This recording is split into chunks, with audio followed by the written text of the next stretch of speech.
Hello, hello. How's it going? Good, how are you? Doing well. I always like your background. Oh, it's one of the virtual ones. I know, I Yeah. can tell that it's virtual, but I always like Yeah. it because Right. Clean and looks great. yes, Yeah. exactly. It's clean and organized. Let's see, who do we have on the call with us? Paula is with us today. Hi, Paula. Great to have you with us. Hello, We thank uh you. we are looking forward to having a nice little crowd here today. Let's see. It is recording. Okay, good. And yeah, so we're looking at for a nice little conversation today. So we're glad that you could join us, Paula. Now you have gone through our programs, right? I've seen your name. Yeah. Yeah, I have. Yes, I So, have. I'm part of the gym. I've done the cleanup, part of the cleanup course. uh-huh. So Oh, great. And do you have a firm with employees currently? I have a firm not with employees, but I work for a bookkeeping firm that has employees. Oh, right. That Okay. yeah, that I'm gonna be doing some HR for. So I thought this is Oh, perfect. really? Oh, Yeah, okay, good. yeah. All right, excellent. Sharon's joining us. Nancy's joining us. Excellent. We've got hi Sharon. Hello. All righty. So we've got a couple of things. Now, my vision for these executive conversations is really just an opportunity to get heads together. I had an inspiration this morning that I just was like, oh, I'm so glad that we're I'm bringing on people and Sharon, I specifically am hoping that you can weigh in on this idea that I had. Um, but um, but yeah, so my vision, of course, is that like this will grow and grow. We had just a handful of people last time, which was our first time. This is our second one. And we had about a dozen people registered this morning. So that was great. I don't know how many will actually show up. I was telling Sharon this morning, I am a Zoom newbie. Like everybody, like during the pandemic, everybody like learned how to do Zoom, right? Like everyone became a Zoom expert during the pandemic and it passed me by.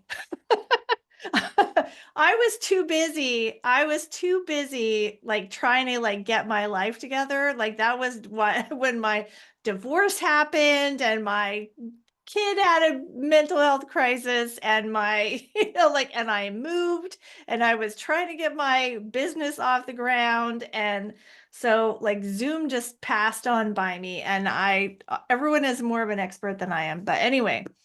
So welcome Nancy. So what does this say? Oh yeah, oh, you had been using Zoom even before the pandemic. So yeah, so that was good. So I forgot why I was talking about why I'm like not a good Zoom person. But anyway, what I was saying is that, eventually my goal is that like this will grow and grow and we won't have an opportunity to introduce each other and know like who we all are. But I think we're small enough still at this point that we can do that.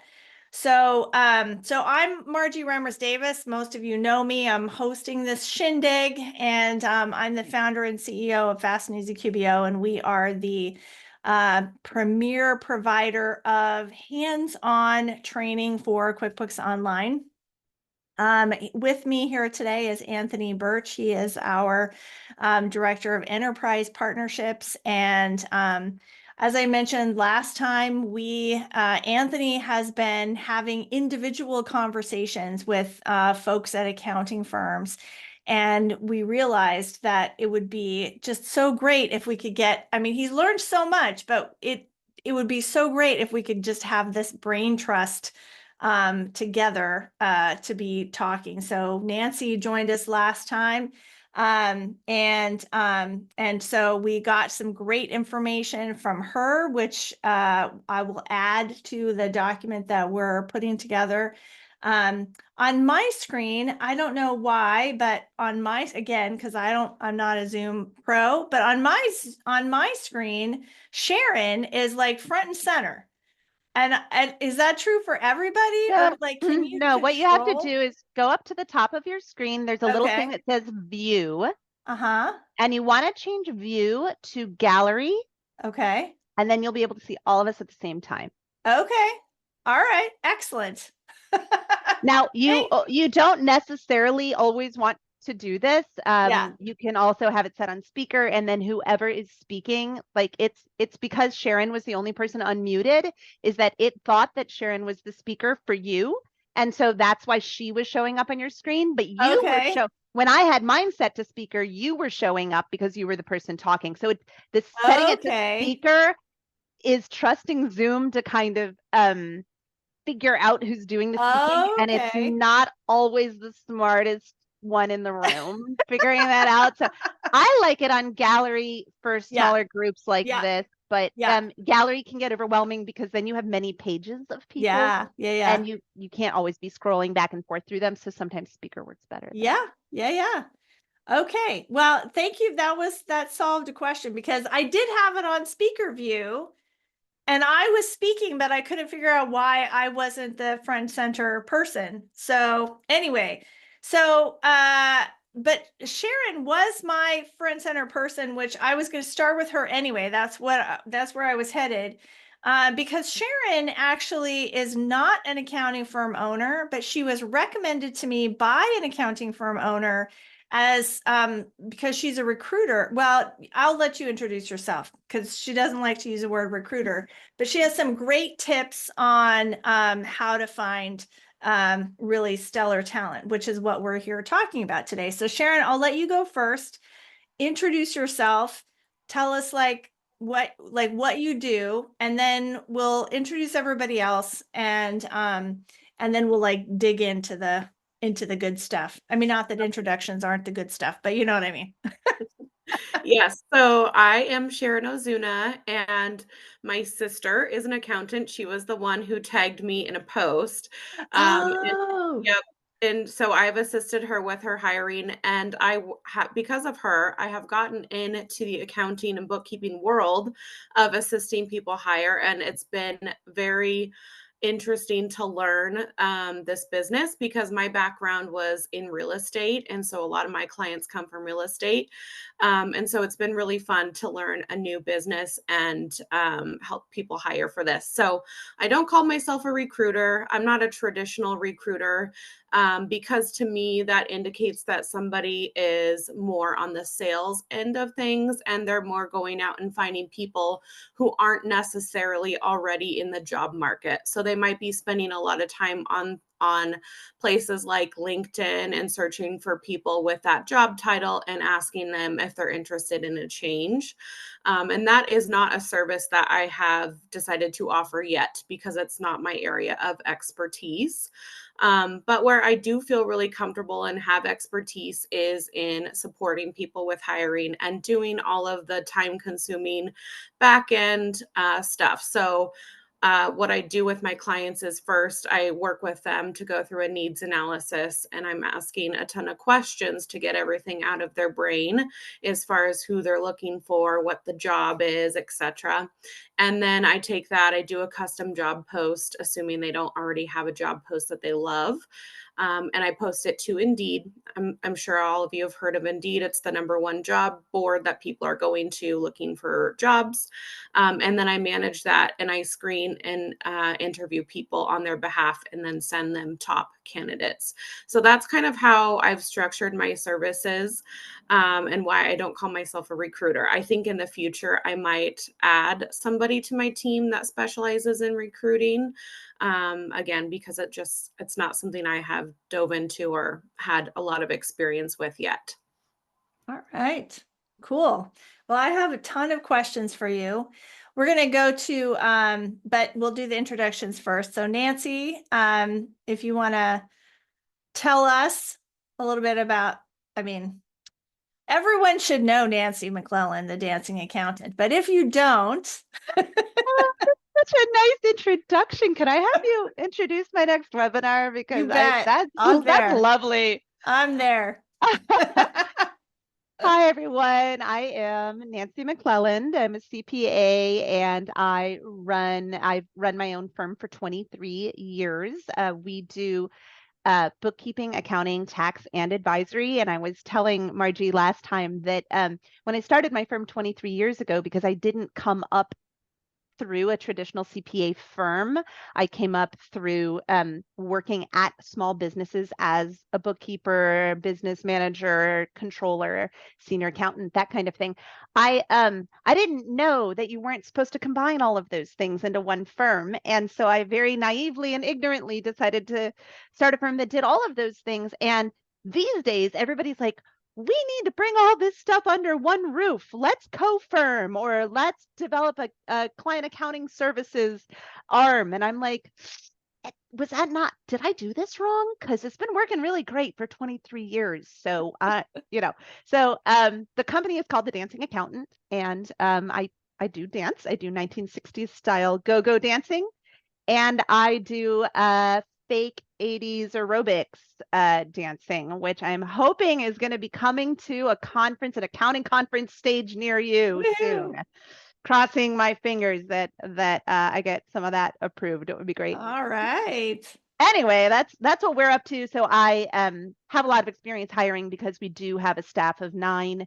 I am the only full-time person, and our sort of special way that we hire is that we work with bookkeepers, accountants, CPAs, advisors who also run their own firms, and they feel isolated in running their own firms and they want to be part of a team. So it's a little bit more of a co-firming kind of situation, but they do work for me as part-time staff, some of them employees, some of them contractors. And so I talked the last time, I don't know if you caught Margie's excellent executive summary, but I talked a lot last time about what our process for hiring bookkeepers looks like. So happy to answer any questions for anybody from the perspective of a firm owner who does this kind of thing a lot. However, I also am very invested in this this sort of executive roundtable brain. What did you call it? A brain trust is what I use. Brain trust. I love that. I even wrote that down. I like that. I'm engaged also from the perspective that I run a subscription called Ask a CPA, which is a monthly subscription for bookkeepers who want to level up their bookkeeping by preparing what I call tax-ready books.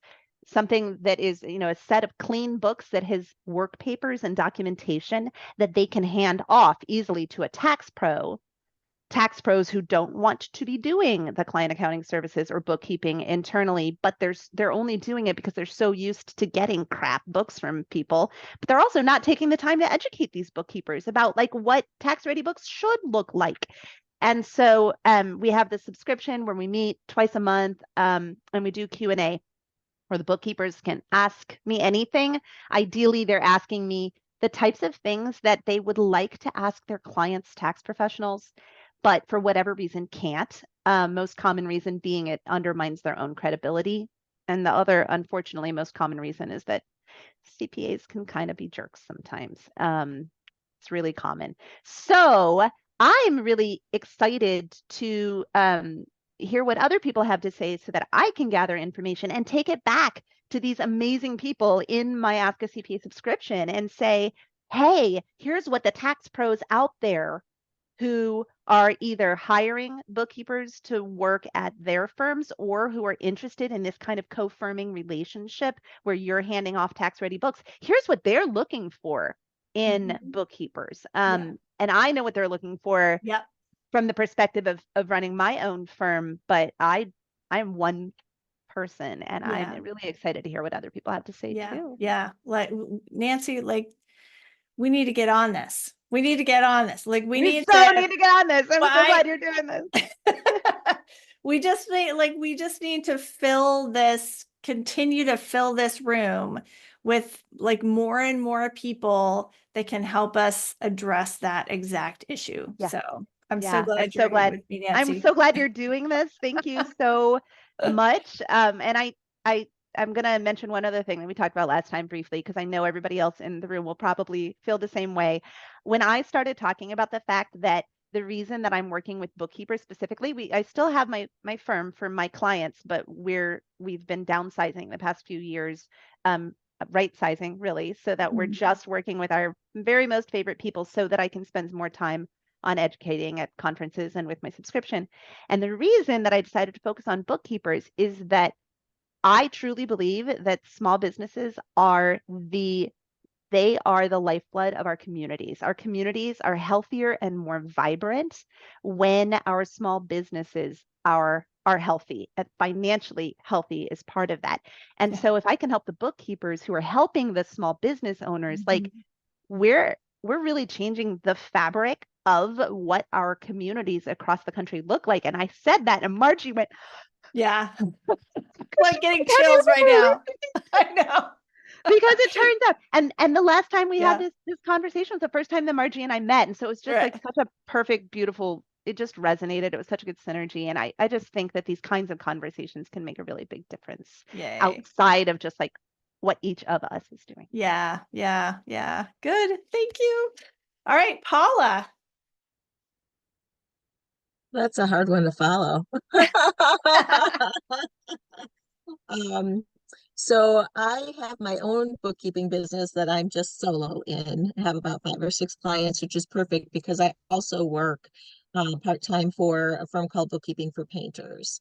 And we have probably 15 employees right now and subcontractors as well, but we're looking to grow and hire a lot more bookkeepers because we're going to be growing our book of business even bigger than it is now. So I'm also going to be taking over some HR pieces within the company. Right now I do account management. But yeah, so that's kind of why I joined, because I'm kind of looking for, some information, and I don't know how much I can share because I really do the culture fit interviews for Yeah. our company. That's what my responsibility is going to be. And then we have our accounting director and assistant director that do the actual bookkeeping interviews, and they do tests. And they also do interviews to make sure that they're also a fit for the team. But Okay. Well, I that's would kind of love. my story. Oh, that's excellent. I would love to hear more about like that whole process once we have one more introduction here, but well, I would love to hear more about that whole process. But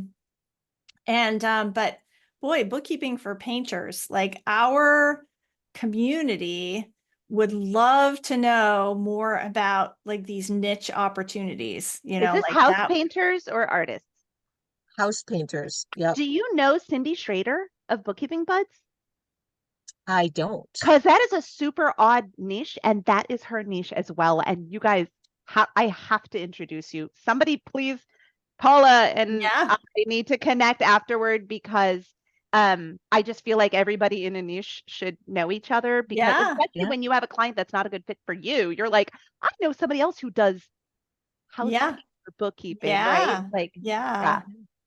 Okay, That's cool. interesting. I am connected to Cindy, I'm pretty sure, on LinkedIn, and I didn't realize that that was her niche, was painters. Interesting. Yeah. I met at Scaling New Heights. I met a guy. I don't know if you saw him, Nancy. He had a t-shirt and his company is like bookkeeping for plumbers. And I introduced myself and I was like, dude, my community would love to hear about, these kind of specialty, like niche things. Like that would be huge. But before we dive into that stuff, we have one more introduction, which is Yuyi. Am I pronouncing your name right? Yes, Margie, you are. So, my name is Uwi, and I think I'm the newest bookkeeper amongst everyone here, and I am glad to be here. In my previous life, I was an auditor. I worked for audit entities, all of the big fours. No, 50% of the big fours. I had been there, and my last place of work was the auditor's office in the government of Alberta. So, which means I'm the Canadian bookkeeper in the house. I got into this and I immediately niched in e-commerce because of my mom. From a family of entrepreneurs, I was comfortable doing back office stuff, never wanted to be an entrepreneur, shake that desire of my mind. Hopefully you can still hear me. Can you Yeah, hear me? we're having some trouble. We're having some trouble with your connection. Uyi. Oh, I'm sorry. Is it better now? I don't know. Keep talking. Oh, okay.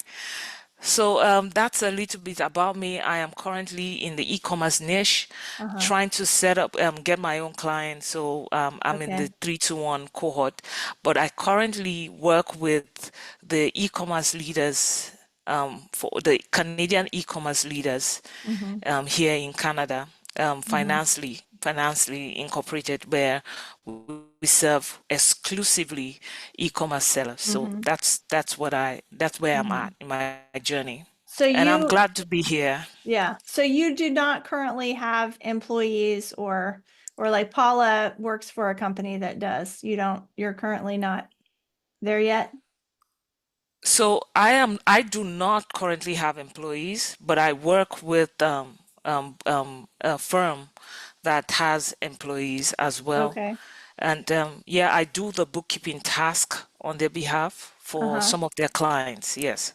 Oh, okay. All right. Yes. So does that larger firm that you are working for, would they have an interest in coming to a conversation like this? Well, Margie, everything about your company is US based, so I do not know. Yeah, yeah. I got into your world about 2 years ago, and every time I kept stumbling back on you, but anytime I try to reach out, Anthony will say, "This is only for US." So I was like, you know what? Screw it. I'm going to be a US. I'm going to be US. And then that's how I came in. And for me, being in your presence is beyond just QuickBooks Online. I feel like being a baby in this industry, I needed to be in the presence of people who are so much more vast than I am, so that I can get it right and not make all of the mistakes that people say they make. So that's why I'm just stuck with you, stuck to you. Anything you want to say? So All right. Well, thank you. I should point out that the Anthony she's referring to is a different Anthony at our company than the one okay. that's on the call today with us. Oh, okay. He should know my name because I've emailed him so many times. Yeah. So thank you for introducing everybody. I appreciate, I love getting to know you guys. Like I said, we won't always have an opportunity to do that because hopefully, this will grow and we won't have an opportunity to individually introduce like that. But I'm glad we're small enough still that we can do that. So I'd like to start off with Sharon because she has identified some like key things that she says that she is looking for when when hiring or looking for bookkeepers on her client's behalf. So Sharon, do you want to start kicking us off by sharing some of those things? I know we're all on the edge of our seat. Yes. Okay. So since we are a small group, would everybody be willing to share one thing that they're hoping to take away today? Because I've prepared a presentation, but I want to focus on what everybody wants to hear. So if you type it in the chat or just unmute yourself, and then I can try to refocus what I'm talking about today too. My biggest thing is, how do you know that the person actually can do what they say they can do? Like, Okay, that's good. really the key. That's I'm gonna cover that. where we are totally focused. Me personally, how do you know that they know that they can do what they say they can do? I would agree that that's a really big part of it for me as well. Although I mentioned last time that we use account tests for testing when we're not entirely sure if somebody, we also do a trial project, which we talked about last time. But account tests is pretty good for testing like what a junior level bookkeeper might need to know. And then there's another test for senior bookkeeper. Something that is new since last month is that they are just releasing a QuickBooks test. And it's a really basic test, but they had us do some of the beta testing for it. So I had 2 junior bookkeepers that we already have run through it, and it's actually pretty good.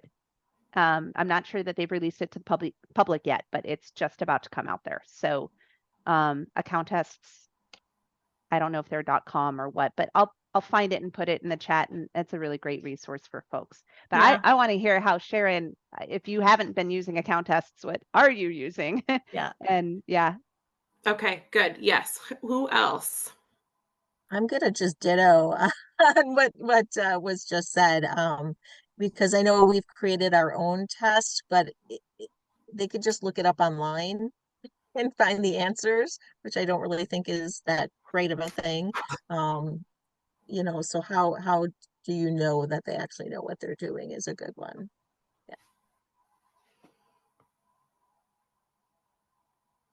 Okay. Did I get everybody? Anybody else want to offer up what they're here for? I'm just going to add to that. Here, I just threw the account tests chat in there. I don't get paid for any of this. I just like them. But their exams aren't proctored, but that is an option. Like, you can have a proctored exam with them.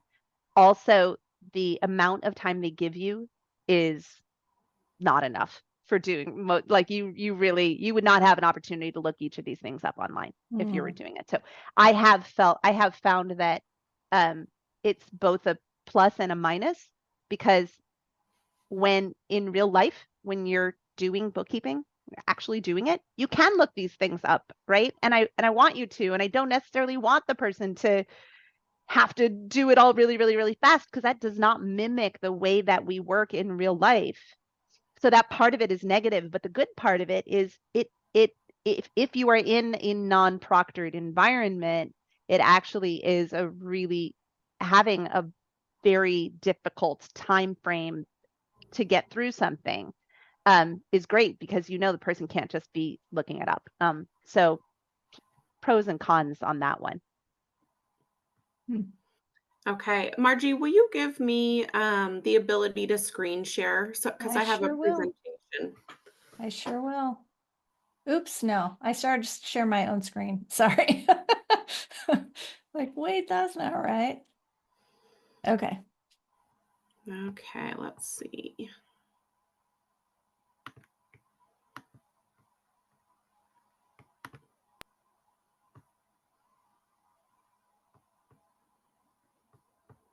Okay, can everybody see what I am sharing, and how is the text size? Is it good, readable? I can see it. The text size is good, but for some reason the share is kind of squished. I wonder if it's because is that any better? Yeah, I don't know why I don't know what everybody else is seeing. What I'm seeing I think that Sharon, you're probably sharing a specific screen, and because your screen is somewhat minimized on yours, we're just seeing the same size screen that is on yours, but I don't think that's necessarily problematic. If you can make your actual screen bigger as opposed to making the content on the screen smaller, that might. It's a full screen. It is a full screen. It's not minimized on your computer. I mean, it's still readable. It's readable either way. It just looks kind of weird. It's fine. Yeah, it's fine. It's totally readable. And if it's helpful, I can send out the PDF of it afterwards. Oh yeah, definitely do that. Yeah, definitely do that, because I'll send everybody the summary, and also the people that weren't able to join us today, that registered but aren't here. Okay, good. Yeah. So before I get started, I want to preface, like, whatever you're doing hiring wise that is working for you already, I would say, keep doing that. This isn't necessarily the end all be all for hiring. These are just things that I have found to be helpful for me and things that I've refined over the years. So where I always start, obviously, is screening. So the hope is that you're going to post a job and you're going to get a ton of applicants, right? You're going to have a ton of resumes to sift through. At least that's my hope when I'm posting a job, because I like to be able to narrow down versus picking through a bunch of people that might not be a strong fit, or, trying to decide between the least likely candidates. So I start with screening. The way I like to screen is I like to first, I'm using Indeed, and I use Indeed almost exclusively. They have the ability in there to put some requirements on what you're looking for. And so they'll match those to somebody's resume. You can add additional screening questions with Indeed, which I really like. So things that you can put in there would be like the number of years of experience that you're looking for. If they have a QuickBooks Online Pro Advisor certification, or anything else that's important to you in terms of requirements, including you can type in your own question. So if you wanted to know specifically about somebody's availability or what time zone they're on, you can type that in to help you further screen people. And then they also have assessments on Indeed. So I like the idea of assessment because, again, it just helps with screening. Their assessments are kind of basic, and it's almost a pass or fail situation with them. At least it is now. It didn't used to be that way. They used to give you like 4 or 5 rankings, which was really helpful, but now it's kind of a pass or fail. However, I like to see that somebody is willing to put in the effort to complete an assessment up front, and they're usually like anywhere from 3 to 10 minutes at the very most, because Indeed has made it so easy for people to apply to jobs that a lot of people are just applying based on the job title alone. And that can be frustrating because we don't want to waste our time screening people who don't want that job or didn't take the time to read through the requirements or anything else about the job. So that tells me that somebody has taken the time they're going to put 3 to 10 minutes in, which tells me they're pretty interested in. So I like those. The next thing I like to do, or that I would recommend, is a resume review. And I put Sharon? Yes. I'm sorry to interrupt. Can I just go back? I had a question about your first bullet there. So the assessments are they like pre-written by Indeed that you just like select them, or is this something you're building? Oh, okay. These are Indeed assessments. So they have a QuickBooks one. They have a general bookkeeping one. Okay. I've used both of those. They have an Excel version. I like the reliability one, which to me, I was like, reliability. Well, wouldn't everybody know how to answer that and kind of fake it? Mhm. But you would be surprised. A lot of people will rate low on reliability. And there's attention to detail. So those are Oh, some of the wow. ones I like for these positions. I wouldn't recommend doing more than 2, especially if they're longer assessments. That Mhm. can kind of get like, okay, this is a lot to apply for a job. But I like at least one assessment is good. Could I add a negative that I have found with this? So one of the things that I think is, and I know you've already come up against this, it's just why I'm specifically bringing up, like, well, how do you handle this part of it? Most of us, when we're hiring bookkeepers, we're bookkeeping firms, accounting firms, tax firms. And so we're hiring a bookkeeper who needs to be able to work with multiple clients. My experience so far with using any of the traditional hiring websites out there, Indeed being an example of the various services out there, is that these are people who had one bookkeeping role internally at a company, right? So they might have worked for a small business or a large business doing bookkeeping internally for that business. I have found that I have zero interest in those applicants. There's just like the difference between doing bookkeeping for potentially 5, 10, 20, 50 clients is so different than doing the bookkeeping for one company and being internal. What's your experience with that? Again, because you're saying you almost exclusively use Indeed, right? I do. Yeah. So what do you see? I see both people applying. I see plenty of people that have worked with multiple clients. I see some people who own their own business and work with multiple clients, which isn't always ideal for my clients. Some people are open to that, some are not. And yes, it's part of, and also some of my clients are like, that's okay. I can kind of teach them how to work with multiple clients if they have these other requirements. So it really depends on what you are looking for and if you want to screen out for that upfront or not, and just kind of go from there.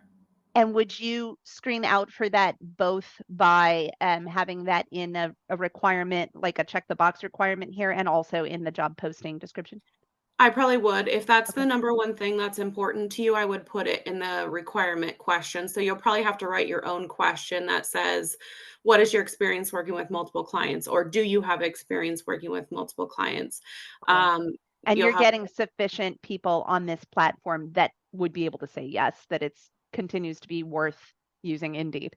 Yes. Okay, And I that's will great. note that 90% of the jobs that I post are remote positions. Mhm. So being remote, you just get a lot more applicants than you would being a local in-office position, obviously. Yeah, for sure. We've been fully remote for well over 10 years. So that for us, that's really easy, but I recognize that a lot of folks would prefer hybrid when they're talking about this, and it's just so much harder. All right, well, Yes. thanks. That's really good to know. That hasn't been my experience, and I think it's because I'm not doing it right. So Or thank you. potentially you haven't used Indeed in a while. Things have changed kind of drastically in the hiring market in the last couple of years. Oh, okay. Well, that's So probably it what I'm might be looking worth at. trying again. Okay, thank you. This is Yeah. so helpful. Okay, so after I'm kind of screening out, something that I have done in the past is a resume review, and I've included it here in the presentation. If you want to use this, I'll scroll down to it for a minute. This might be hard to see, but basically it's a 10-minute phone call with somebody. So if you have a lot of people that you like and you need to screen down further and you want to get a voice-to-voice conversation, this is a great tool. And basically you're going to pull up their resume and go through that together. You're going to ask them about the company they worked with, the position that they held, what they liked about it, what they didn't like about it, who they reported to, and then what they liked, didn't like about their supervisor or their leader, and then why they left. So it gives you a really good sense already of their personality, the things that they enjoy, what they're looking for in a leader, and then why they left their positions, because that's something that we don't usually get on a resume is why somebody left.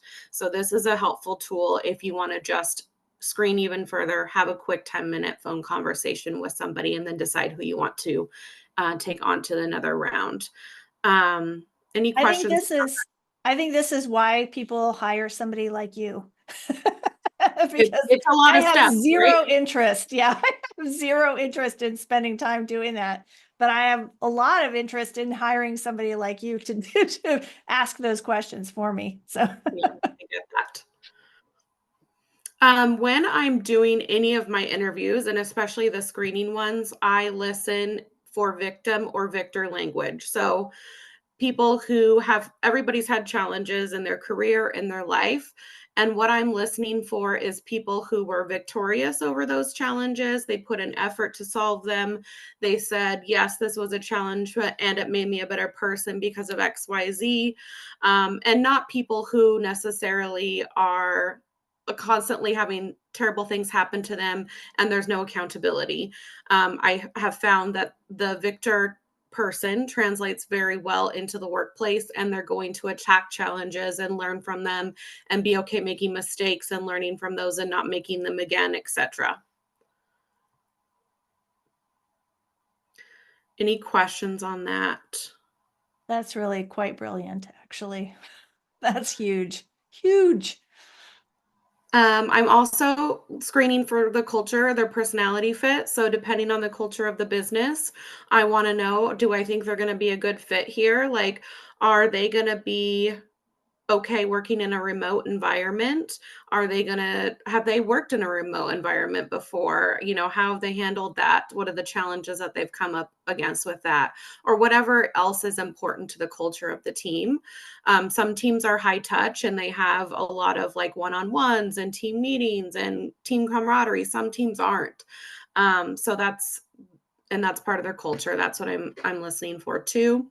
I always say that in most scenarios, again, most scenarios, a culture fit is more important than a skill fit because you cannot train culture, but you can train skills. I'm just gonna give you an amen, sister, right here. We actually talked about this. We focused on this a lot last time because one of the things that happened in our firm many years ago was that literally to date, still the best, probably like the best bookkeeper I have ever hired in terms of her technical ability was one of the worst hires we ever made. And it was because she didn't like working with other people. And that experience, she made other people uncomfortable. And honestly, this person was like truly amazing and gifted. And I'm very lucky to have worked with her for a long time when it was just the two of us. But once I had other people on the team, it just wasn't a good fit anymore. And she ended up leaving and starting her own firm. And there was this like sort of group sigh of relief. And I went, oh my God, look how much weight has been pulled off of my shoulders and look how much more productive and like enjoyable. We all love working with each other so much that we actually made it one of our policies is that we don't hire anyone that we don't all truly like as a human being. It is the most important thing. And I thank you for saying that. Everybody knows and has been in a work situation where there have been people that are not a culture fit and it tends to bring down the team. So helping to identify, taking some time to think about what is our team culture. Maybe you haven't done that yet. So taking some time to think about what that is. What do we like about the people that are really good fits with the team? And what do we want to repeat with this next hire? And what are the things that we would not want to repeat that haven't worked for us in the past? And I'm just going to add to that, like if you have an opportunity to have other people on your team interview your like highest, the ones who you're choosing among at the end, that's a really amazing thing to do. And having that not only be senior folks that are interviewing them, but have other junior folks or somebody that they might be even managing can be really helpful. I agree. That's another tool that I have used. It's not in my presentation. However, for other companies, I have used what we call a group interview, and it's where the decision makers, the people that they've talked to, are not in this interview. It's the other team members, or it's the people that are important to this business and this business owner. They're meeting with the candidate and they're having a more informal conversation, answering questions about the company for the candidate, asking the candidate questions. So it's more like almost a Q&A, and it's a little more informal than a standard interview. And it's really important to get the feedback of people around you because they might know your blind spots or they might think of different things to ask. So Sharon, are you saying that you do that? You said a group interview, like it's actually one interview person with a group of people around them? Yes. So Oh, this wow. is something that I have done mostly in person. So if there's other team members, they'll come and meet with the candidate or the top candidates and just have we do it offsite. So in this case, you would do it, via Zoom or whatever. But if you have a local person, we do it offsite, like at a coffee shop. So it feels more Oh, wow. relaxed so that they can, you like to see people in an environment outside of an interview. Yeah. It's really helpful. And then they can ask questions to the team like, okay, tell me about the team culture. This is what, they've heard maybe something about it, but now they can ask other people that are within the team questions, and then the team can interview them as well. Oh, wow. And in our That's powerful. particular situation, we are not doing that as a group, but instead, you know, I had mentioned earlier that everybody who, when we get down to the finalists, everybody has to do like a project. contract one-off project. And so that project, the person that they would be checking in with to work on that project would be somebody else in the company. And so it's not even set forth as an interview. It's set forth as just like, it's a trial Clever. project that they're working on, and oh, this person's available to you as a resource, or Yeah. this person's going to check in with you and see if you have any questions. But they're really, you know, they're interviewing. Yeah, that's clever. I love that too. That is also the kind of like, I call it a working interview, but trial project makes a lot of sense. Okay, so, and then at this point when we're screening, I save those bigger, deeper skill assessments for later. I want to talk to them first. I want to assess if they're a culture fit. I want to get a sense of their basic skills. And then later on, I'm going to give that deeper skill assessment to top candidates. And then also, let's see, verify your requirements. So this is another time when you're screening to just verify that their availability works for you, their experience level works for you. They have the, if you want a QuickBooks Online Pro Advisor certification, if they have that pain point here that I have had, and a big learning experience for me was when I hired somebody, I hired them for an in-person position that did require them to attend offsite meetings once a month. And I hired somebody who didn't have a vehicle. And I didn't know that until the first time we were like, okay, the team meeting is happening offsite. We'll meet you over there. And he said to me, oh, I don't drive. And I was like, well, that is something that I should have definitely asked for up front.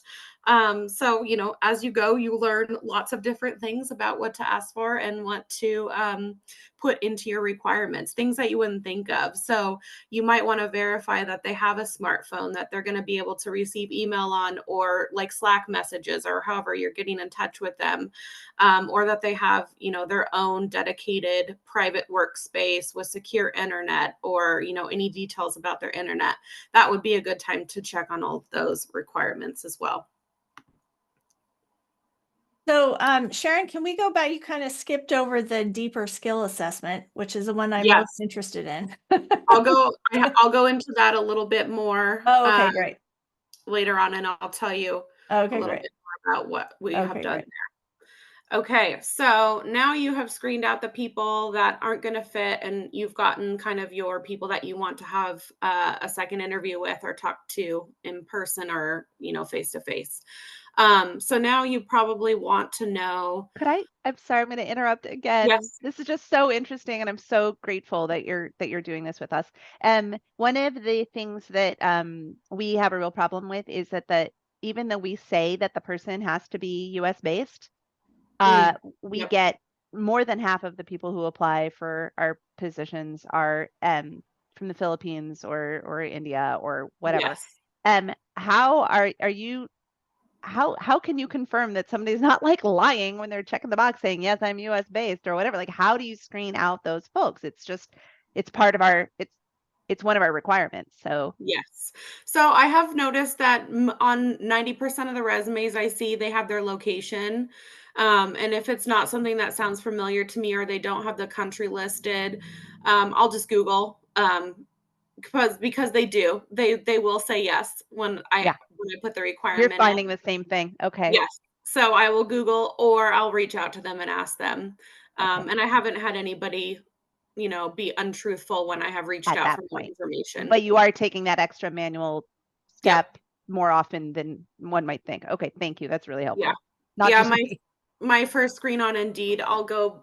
I'll do like there's a view where you can see all the applicants kind of page by page, and usually under their name is their location, and I'll just screen out everybody there.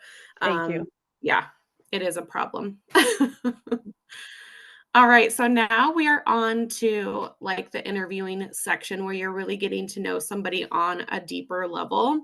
I'm going to highlight this area here. What I'm looking for is I want to understand their character, if they're a culture fit, their attitude. Like, those are my top 3 when I'm talking to people. because again, I think skills are trainable in most situation. And then I'm also going to get a sense of their basic skill level. And then if I haven't yet, I'm going to touch on my requirements for the job and just get like, we can have more conversation than we would have up to this point and talk more about it. So what I like to do first is I start open-ended and then I get more specific with my questions. So first I'm going to say, tell me about your experience with accounting or bookkeeping or whatever it is that we're looking for experience-wise, and I'm going to let them talk. And people are different.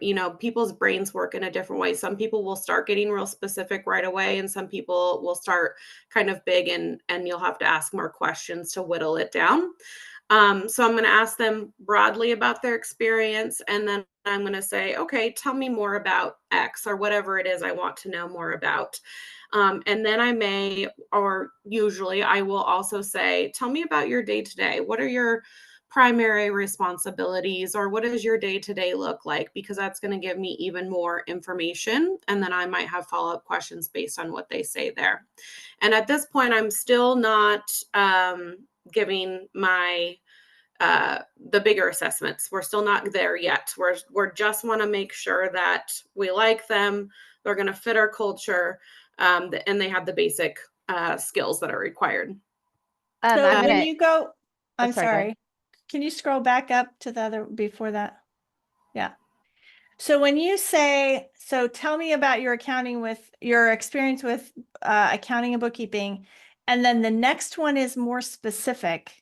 Can you give me an example of like what would be more specific? Because where my brain went was, I remember Elon Musk saying that one of the key things that he does is ask about a time they solved a problem. He said, because if you're the one that solved the problem, you know all of the intricate details of all the things that you tried and what the actual end resolution actually was. But if you were just, present while the problem was happening, you can't share that level of detail. So that's kind of like where my brain went when you said about getting more specific. But now I'm hearing you say, oh, but actually the specific stuff happens later. So what's kind of like an interim specific that's not like super detailed, but just would be like a little bit of a drill down? So a lot of people will say, I was a bookkeeper for 5 years at XYZ company, and then I moved on to, staff accountant, or they'll kind of give me the trajectory. And I might want to know, and they might say, I did, let me think of a good example. I was in charge of all accounts payable and all accounts receivable, and I did X, they're going to list off kind of what they were in charge of. You might want to know, like, okay, you were in charge. I'll just use this as a really easy example. You were in charge of accounts payable. Okay, what did that look like? Tell me what that looked like day to day. Describe that in a little I see. detail. So you're getting I more. love the what did it look like day to day? Like that for me, this is like the gold. However, I want to mention one thing that we do before we get to this interviewing point. In our firm, because we're fully remote, we all communicate with each other internally and also with our clients almost exclusively in typed written form. I want to make sure that they have good written skills before I'm even willing to interview them. So our little trick, which I'm sure you've used a million times, Sharon, is that when we have them reply to a job posting, we say, email us with this in the subject line and tell us about yourself, your pets, your hobbies. Like, I don't want to hear, that's like part of figuring that culture fit.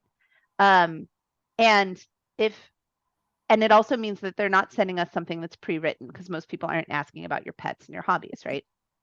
And so this gets me to see what their written communication looks like in a not edited, not ready for prime time, casual, communicative, social sort of way. And if that isn't high quality, like if they miss the detail oriented thing about putting the correct thing in the subject line, then, well, I'm only looking for detail oriented people. So that gets them kicked off, but also just seeing what their written communication looks like in that email is really helpful for us. If they don't pass that test, they don't even get to this section that you're talking about here. Again, that's for us because written communication is really important internally. I know a lot of people don't feel that way about bookkeepers because they work with numbers, but I'm like, oh, I don't know. There's a lot of written communication that goes on with clients. So that's something that we do internally. Yes, I agree with that.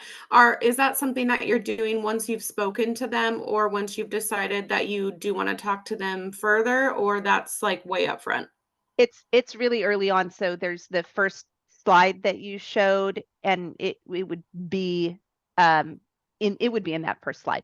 So, you know, after the first few things, so we've already at that point, they've had to, you know, check off requirements or whatever. And we have taken a look at their resume to see like, oh, well, do they have even the kind of background that we want? Where are they a US resident? You know, those basic kind of things. And then we're looking at the written. But that's part of how they're responding to our job postings. And so we kind of get to see it before we look at most of the other stuff. I don't want to bother going through their resume if their written response to us was full of errors or didn't use capitalization or punctuation. I get that. Yeah. Margie, how are we on time? Yeah, we only have about 5 minutes left. Okay. How much you got? I'll skip over this slide here and I'll skip to the end because these are some of my interview questions that I really like. So you guys can take a look at these and, you know, use any of these that you like. I love this. Just glancing at them. These are awesome. A lot of people want to know, a lot of people who are hiring want to know like more personal information about candidates. And there are a lot of things you can't ask in an interview. Mhm. So I have some open-ended questions on here that get people talking about themselves a little bit more. I'm so ready to hire you to take over our process. I know, Sharon, right? can we make sure, Margie, that when you're sending out the video and the executive summary that we Yeah. get, everybody can have Sharon's contact Yeah. info? Thank you. Absolutely. Okay. Okay, so let's just finish up here. So at that point, you have done a lot of narrowing. You probably have selected your top few candidates at this point. I think a goal, if you're thinking about top few candidates, 3 is a really good number, 3 to 5, maybe 6. So try to whittle it down to that if you can to get to this point. Now, here is where you're getting that deeper skills assessment. And the one that you mentioned, Nancy, is the one that my clients that I've worked with have used, and they like that assessment. And most of them have done the proctored version. So that's an option. And they're giving this to probably, like I said, 3 to 5 people at the most, because there is a cost associated with it as well. This is where you could also do, if you're into personality assessments, if that's something that your team likes, you could do that. We talked, Margie and I talked about the Strengths Finder being one that we like. I would not give any additional personality assessments here unless you really know them deeply. Otherwise, the information is not entirely helpful to you. And then this is where you could also go through what I was calling a working interview, or having them do a one-off project. That really gives you the ability to see their work style, what questions they ask, how many questions they ask, and how much time it takes them. Sharon, I want to add, because I can tell you do this. We when we're giving them the trial project, we say to them ahead of time, we're sort of throwing you in the deep end here. We're giving you way less assistance on this and way less information context about this than we do when you're actually working with us. And the reason is just to be able to more effectively suss out where your strengths and your weaknesses are, where you may be really good at one thing, but you have a gap in knowledge somewhere else. And that doesn't mean you're not going to get the job. It's just that it means we know more about where you're coming to us from. And so I try to reassure them ahead of time that, like, we don't normally throw you in the deep end and then like let you fend for yourself. We are a lot better about training internally than that, but this is an intentional move on our part. Totally. I love that approach. And I'm curious, I always tell my clients that it would be best to compensate people for this piece because it does take a lot of time. Absolutely. Okay, great. Absolutely. Now we pay them less per hour than the starting range for the actual job because it is a trial project and it costs us a lot of time as well. Right. But yeah, no, it's a fair, there are plenty of bookkeepers who'd be happy to work for, you know, I don't even remember what it is, somewhere between $15 to $20 or something like that. There is one thing I want to circle back around to account tests because they do offer, like, if you're concerned before this working interview that you still don't know enough, like if the person in the other interviews and the other steps of this process, if you have not gotten enough of a what do they know, we do have a very simple like debits and credits questions that are part of our interview process. Mm-hmm. They're very simple. If they weren't to pass those, they wouldn't be getting to this point, right? But if I'm really, if I'm not sure, then account tests, it's not a subscription. It's actually a per test fee. I don't remember how much it is, like $100 or $200 or something like that. So it's really affordable once you've gotten down to, your top 5 or so folks. But they actually will test things like the debits and credits. They will test things like the workflow of a vendor invoice and stuff like that. And so I don't want to spend the money on somebody doing a working interview like if I'm not sure if they know their debits and credits. Like there are certain types of things that I just want to make sure. And so if there's any question whatsoever, they're taking one of these tests, or they might be taking, if I've got 2 really great candidates and I'm choosing between them, then they might be taking 3 of these different ones. They might be taking, the junior bookkeeper one, the personality skills or assessment one, and the new QBO one, right? Like, so that I recognize that can add up, but if I'm choosing between 2 candidates, that's actually like pennies to be able to hire the person who's going to end up being the better fit for us. I would agree with that. It's a lot more price. It costs a lot more to hire the wrong person and go through the full training and potentially changing the culture of your team and all of that. So the more and you the working interview is also like, it's a lot of our time goes into that. That's not a small commitment on our end. So yeah. We're out of time, but I'm just dying to ask this question about the personality assessments. It's interesting to me that you leave that to the end. Have you ever considered, this is something we've been batting around in our minds recently, is have you ever considered doing that like right up front? I have. I've done it both ways. Okay. And what's your opinion? So my opinion is a couple things. I used to lean heavily on them in the beginning because they gave me information I didn't know how to get any other way yet. And because I've done this for so long, I can tell a lot of those things now up front when I talk to somebody. And people can get kind of exhausted with the multiple layers or multiple hoops to jump through up front. I've found that the more invested they get through the process, the more they're eager to do something additional. So I think it doesn't matter. Like, you could do it either way. And I think it's about setting expectations. So if you want to do that early on, it would just be about setting the expectation. Like, we're using this as part of our screening process. Would you be open to taking this assessment here? It's really helpful to us and provides us with great information, and we'd be happy to share it with you so that you can use it for your own purposes. Or later on or during the process, you're saying, I know there's multiple parts to our job interview process, and kind of give them a layout of what they can expect. That helps people stay engaged. So I don't think there's necessarily a wrong answer there. Interesting. Well, this has been so enlightening, and I know you have so much more to share. And I'm dying because I'm enticed because I can see there's another slide. I know, Or no, I it's know. it's the bottom of the Me slide. too. Okay, cool. Sharon, do you have time to join us again? I do. Okay, so our next meetup is going to be on October 9th.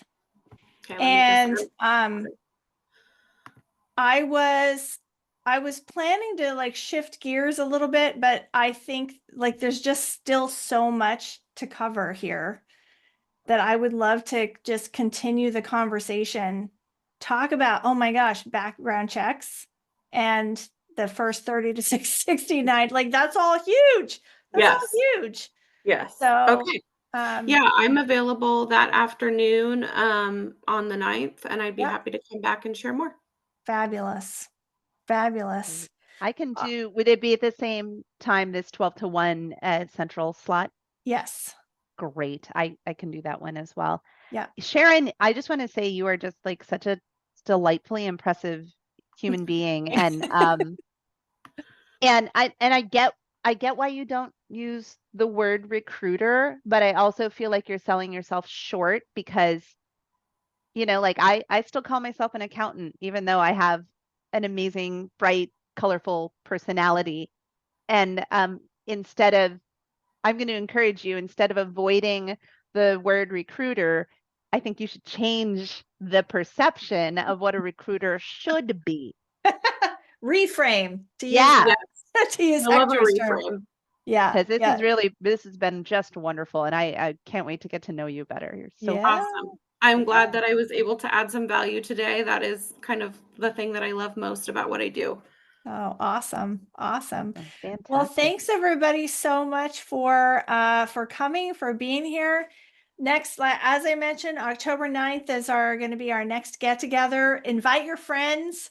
You know, we really want this to be a, big brain trust. I know a lot of people register knowing that they can't come because they're like, oh, I'll watch the replay. But as you can tell, there's just so much value to us being here live and actually having a conversation. So anyway, yeah, tell your friends, have a wonderful rest of your week. And Nancy, I saw you have a wedding happening this weekend. Yes, we are headed. It's a Scottish wedding. And so I know my husband just tried on his kilt this morning and he looks so amazing. And so one day is Scottish Highlands Games. And then the next day is the actual wedding, and it's at a campground in Wisconsin. And it's kind of crazy because immediately the next morning, my husband's driving me from the campground to the airport to go to Appy Camp, which is for those who don't know, that's a retreat for intentional accounting educators that you have to like apply to and get accepted and all that. So I am going to be heading to Tucson, not looking or feeling or probably even smelling my best. But well, you'll have to say hi to the gang for me. I will. I have a conflict. I'm going to be actually at a retreat in Florida next week when you guys are all at Appy Camp. So I wish you were going to be there. Yeah, it would have been fun. Anyway. All righty. Well, thanks again, guys. And I will see you next time. Have a wonderful week and wonderful weekend, whatever is happening coming up, even if you're not going to a Scottish wedding. All right. Take care. Bye-bye.